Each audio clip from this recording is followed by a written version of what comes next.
We are in the thick of it. I'm Mike Mahardy here, as always, with Lucy James. Hello. And almost just as always, our friend JC from Nintendo Treehouse, who's been frequenting this stage. Hello. You're here to show us something a bit different. Marvel Ultimate Alliance 3, The Black Order, Very nice. and it's different in the sense that it's not like an original Nintendo property, but it is being published by Nintendo. That's correct. You're here to show it to us. What are you able to show us today? Yeah, so I went ahead and brought over the demo from the show floor we got today and kind of walk you through a little bit of what we have to show. The first thing is, for people that have been fans of the Marvel Ultimate Alliance series, it's been around for a while, but it's been some time since it's come back. Especially, we're really happy to have it as an exclusive on Nintendo Switch. Really, it's about building that ultimate team, if you will, of Marvel superheroes. So really, it's about what you want. It is super cool that it's coming back, especially because I played a lot of Marvel Ultimate Alliance 2, and then you had the DLC with Cable and the Black Panther, but it's kind of like fallen by the wayside. As last time I checked, I don't think you can like buy it anymore. So it's super cool that like some of these characters are coming back in 3, like full force. Especially like I don't even know if the MCU was being built when Marvel Ultimate Alliance 2 released, or maybe it was just beginning to be built. But Yeah, it was now, like With over Iron Man 1. yeah, 2008, like literally so the first Alliance is one. 2009. Yeah, it was Now wow. Marvel is just like this. It was big then. Now it's just gargantuan, and it's kind of cool. The circumstances this game is releasing under are like super exciting. It's pretty good because I mean, I'll admit I played a little bit of this with my cousin, Marvel Ultimate Alliance, like the past versions. I remember us playing together, but I haven't really dove into it. But now I'm familiar. Like, hey, I saw Captain Marvel. I'm familiar with these characters and Star-Lord. I'm like, yes, I know exactly who Peter Quill is. I started getting with my hands on this game, and I started realizing like, wait, I can have like the most snarkiest team in the world. I want Venom. I want Star-Lord. I want Spider-Man and his quips. I want, and I just, you can build a team that you can take on Thanos and the Black Order. Now, speaking of which, Thanos, finger snapping jokes and all. Yeah. There is a different story here. It's not a story that's found in the Marvel Cinematic Universe. It's not a story found even in the comic book universe either. It's actually an all-new twist on the Infinity Gauntlet, Infinity Stone storyline. And I think people are going to be really excited once they start figuring out, encountering all these relationships that are being built that people may not be expecting. So it'll be fun. Interesting. No, and it's also really interesting to see, I think because we're so used to the limitations, as it were, of the Marvel Cinematic Universe, no X-Men, for example, Fantastic Four being over in their own little sphere, seeing these heroes come together in a way that we haven't seen on screen in such a long time is very, very exciting, and having everyone come together and making, as you said, making those ultimate teams is something I'm really excited about. So here we've got Thor, we've got Captain Marvel, Wolverine in his lovely yellow spandex. Of course. How can you not have Wolverine spandex? Needs to be there. By the way, what you're seeing is ISO 8. It's kind of like a little power-up that you pick up as you're going through the levels. You can equip them to certain characters. It gives them a little boost to stats. So every time you do collect one of them, you want to make sure that you equip them to your characters. Remember, each of the characters can level up, and you can develop your favorite characters. So Marvel Ultimate Alliance 2, if I remember correctly, characters would gain experience when you weren't using them, so they weren't super under-leveled by the time you did swap them in. Is that the case here? Not sure, actually. In the demo particularly, I know that we've leveled them up just well enough so you can get through the demo pretty fine. But more importantly, they have a lot of these characters that you may not be expecting. Like, I think, Miles Morales is new, Falcon is new, Spider-Gwen is in there.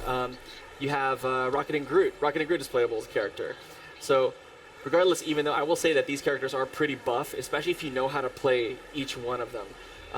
For example, let's talk about Rocket and Groot for a second, just because I'm nerding out. It's my favorite character to play as, because if you kind of hold down the weak attack button, Rocket starts firing from afar, so you can kind of space yourself properly, deal damage from afar. Then once you have your meter filled, and you start using your special abilities, holding down the R button and pressing wire X, everyone's got different ones, but Y will, Rocket will toss a bunch of grenades, Groot will start, slapping around his, appendages, wood, body, whatever you want to call it, branches. Yeah. They'll start slapping it around, so that'll be fun. Limbs. Limbs. Oh, limbs. Look at that. Hey, Yeah. that's a pun. That's why I'm here. Mike. But generally speaking, yeah, even if you're a single, again, this game is made for multiplayer. There's 2 players in the demo right now. You're seeing them switch between characters also. You can do it in the screen, but at the same time, if you just press up, down, left, or right on the plus control pad, you can change to any one of those characters at any time. And by the way, Venom is incredibly fun to play.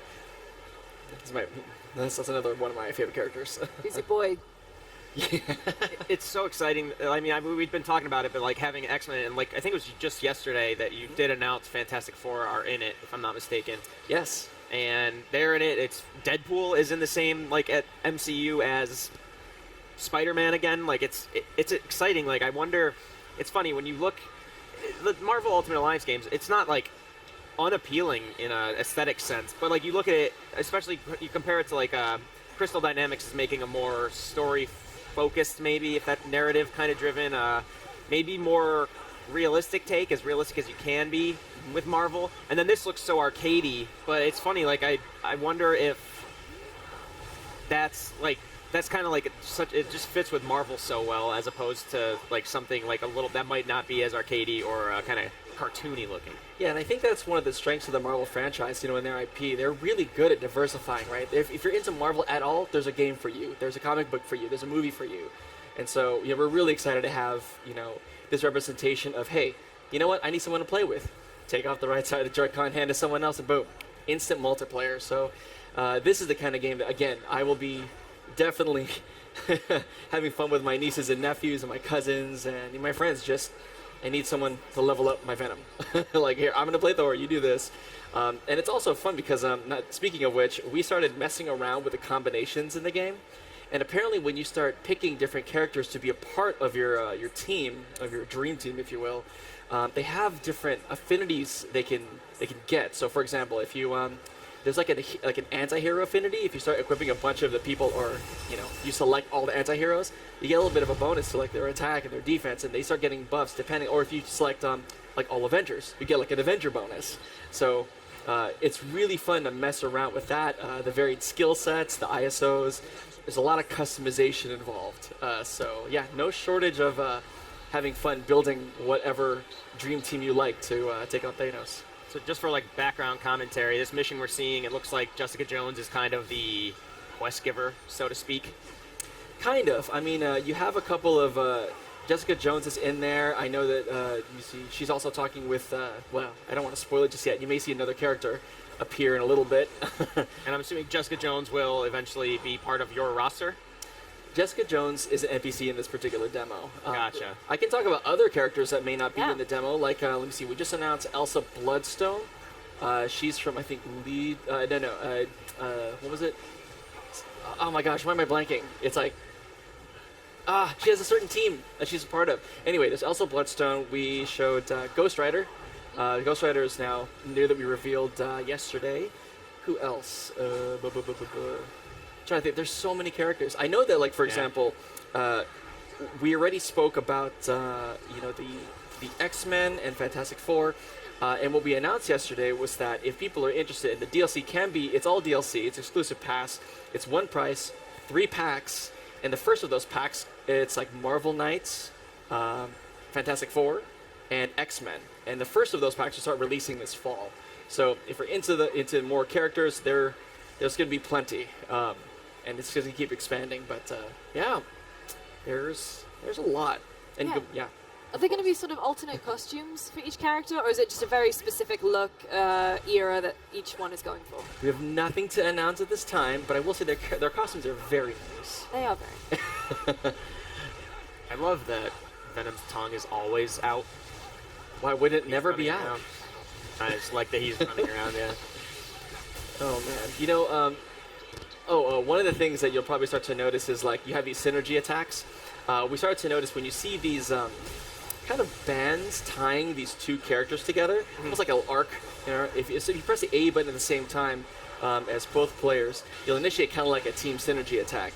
And then what ends up happening is like, if you're, example, Iron Man and Captain America, you can, like, Iron Man will turn to Captain America, uses Unibeam, and Captain America will use a shield to deflect it and like damage all these characters. So there are certain special combinations you can unlock if you're really good and kind of timing it out. Make sure your gauges are both full. Make sure you have your synergy up, and then using them at the right time. Really, really cool feature. another character. There he is. Can you Yeah. guess who that is? Do you know who it is? Steel Foot? Not Steel Foot, but he's got a really hard foot. Iron good. Fist. Yeah, Very last time good. was what, Netflix recently? Very Yeah. nice. R.I.P. Well, yeah, Oh, it was not my favorite. Hey, it was good. It was a good character. He's a good character. Good show. Yeah, so Iron Fist. Iron Fist is part of the playable roster as well. So, He and was, someone corrected me. Funny enough, it was like, oh yeah, Captain America, like Miss Marvel's in it, and everyone's like, oh yeah, well which Miss Marvel? I'm like, the current Miss Marvel, because there's Captain Marvel and there's Miss Marvel. Yeah. So Yeah. for clarification for Reddit folks out there that were questioning me, it's the current Miss Marvel. It's funny seeing Iron Fist because I believe he was one of the characters in Marvel Ultimate Alliance 2, which followed the Civil War storyline. I believe he was one of the characters that could get locked out from the game if you chose a certain side. Because you chose between Captain America's team and Iron Man's team. And I know Mr. Fantastic was on one side, I believe with Iron Man. And I think Iron Fist, Luke Cage were with Captain America. I played that game a lot.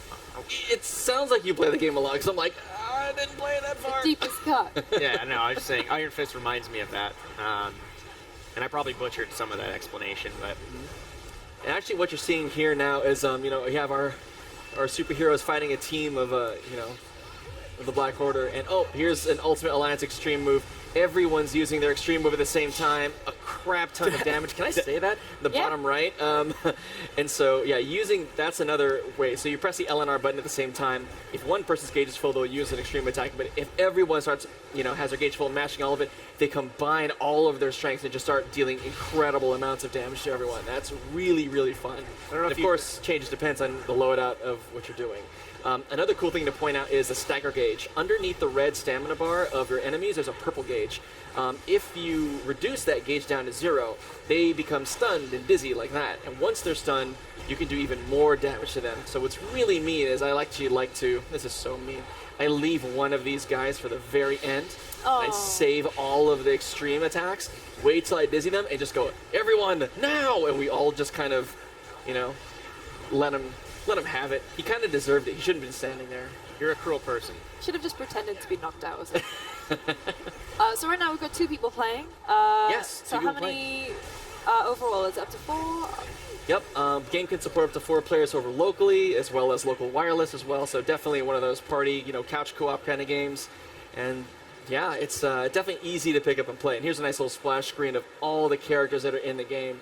Just so many, so many. I just saw the Gwen Stacy Spider-Man. Yes, Spider-Gwen's in. Spider-Gwen, Miles Gwen Stacy, Morales, Spider-Man. Spider-Man is in. Spider-Man. Yeah. Yeah. All right. Of course, I was fine up until that point. All right, JC, as always, thanks for bringing up the game and showing us when can we play this. We can play this on July 19th, so coming just around the corner, and the first of the DLC starts releasing in fall, but it's available for pre-order now on Nintendo eShop. Awesome. JC, thank you so much. If you're Thank watching you. from home, we will be right back after a short break with Dragon Ball Z. See you then.